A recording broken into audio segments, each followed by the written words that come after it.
Mog the Forgetful Cat by Judith Kerr. Once there was a cat called Mog. She lived with a family called Thomas. Mog was nice, but not very clever. She didn't understand a lot of things. A lot of other things she forgot. She was a very forgetful cat. Sometimes she ate her supper, then she forgot that she had eaten it. Sometimes she thought of something in the middle of washing her leg. Then she forgot to wash the rest of it. Once she forgot that cats can't fly. But most of all, she forgot her cat flap. The cat flap led from the kitchen into the garden. Mog could go out and in again. It was her own little door. The garden always made Mog very excited. She smelled all the smells. She chased the birds. She climbed the trees. She ran round and round with a big fluffed up tail. And then she forgot the cat flap. She forgot that she had a cat flap. She wanted to go back into the house, but she couldn't remember how. In the end, she sat outside the kitchen window and meowed until someone let her in. Afterwards, you could always tell where she had sat. This made Mr. Thomas very sad. He said, "Bother that cat." But Debbie said, "She's nice." Once Mog had a very bad day. Even the start of the day was bad. Mog was still asleep. Then Nicky picked her up. He hugged her and said, "Nice kitty." Mog said nothing, but she was not happy. Then it was breakfast time. Mog forgot that cats have milk for breakfast. She forgot that cats only have eggs as a treat. She ate an egg for breakfast. Mrs. Thomas said, "Bother that cat." Debbie said, "Nicky doesn't like eggs anyway." Mog looked through her cat flap. It was raining in the garden. Mog thought, perhaps the sun is shining in the street. When the milkman came, she ran out. The milkman shut the door. The sun was not shining in the street after all. It was raining.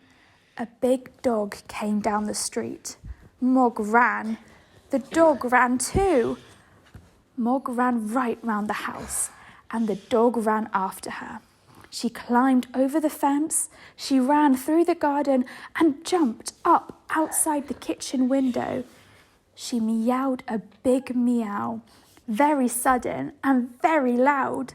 Mrs. Thomas said, "Bother that cat." Debbie said, "It wasn't her fault." Mog was very sleepy. She found a nice, warm, soft place and went to sleep. She had a lovely dream. Mog dreamed that she had wings. She could fly everywhere. She could fly faster than the birds, even quite big birds. Suddenly, she woke up. Mrs. Thomas said, "Bother that cat." Debbie said, "I think you look nicer without a hat."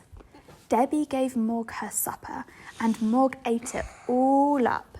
Then Debbie and Nicky went to bed. Mog had a rest too, but Mr. Thomas wanted to see the fight. Mr. Thomas said, "Bother that cat." Mog thought, "Nobody likes me." Then she thought, "Debbie likes me."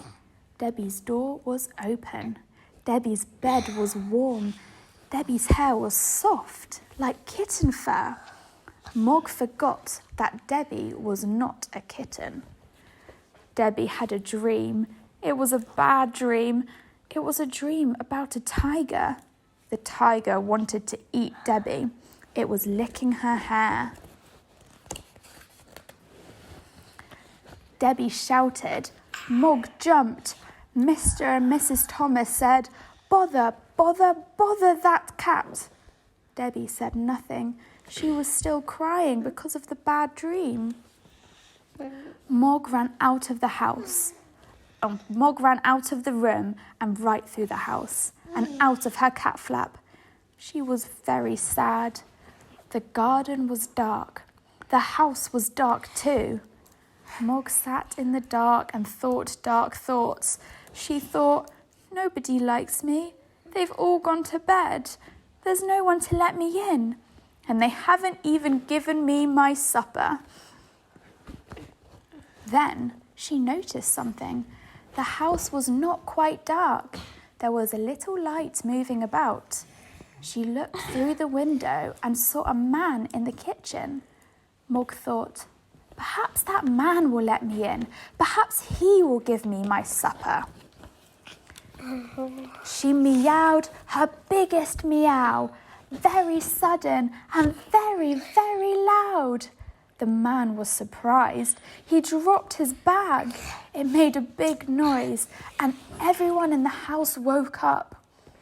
Mr. Thomas ran down to the kitchen and shouted, "A burglar!"